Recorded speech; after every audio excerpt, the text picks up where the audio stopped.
બધું છીનવાઈ જાય તો ચિંતા નહીં કરવાની.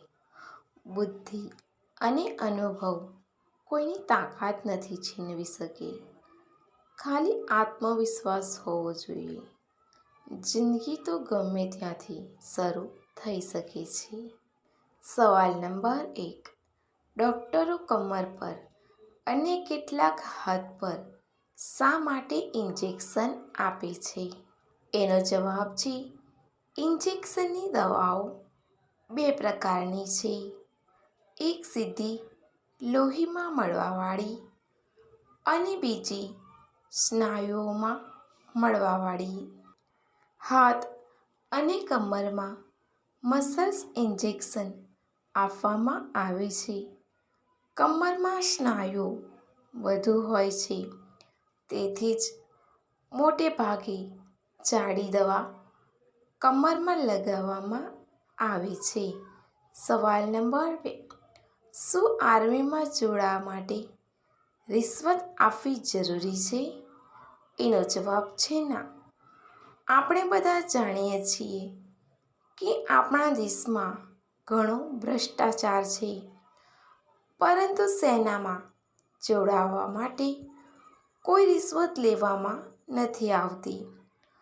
જો કોઈ લાંચ આપવાનો પ્રયત્ન કરે તો પણ તેની સામે કાયદેસરની કાર્યવાહી કરવામાં આવે છે અને તેને જેલમાં ધકેલી દેવામાં આવે છે. સવાલ નંબર 3. જો સાપ પોતાને અથવા અન્યને કરડે તો શું તે મરી જશે? એનો જવાબ છે બધા સાપ પોતપોતાના ઝેર સામે પ્રતિકારક શક્તિ ધરાવે છે. એટલા માટે સાપ પોતાને કરડે તો તે મૃત્યુ પામે નહીં.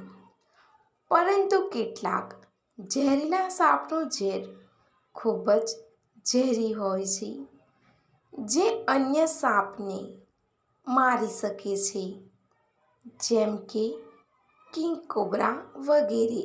સવાલ નંબર 4. ગરોળીની ઉંમર કેટલી હોય છે? એનો જવાબ છે વિવિધ પ્રજાતિઓના આધારે ગરોળીની ઉંમર 18 મહિનાથી 7 વર્ષ સુધીની હોય છે. કેટલીક ગરોળી 50 વર્ષ સુધી પણ જીવિત રહી શકે છે.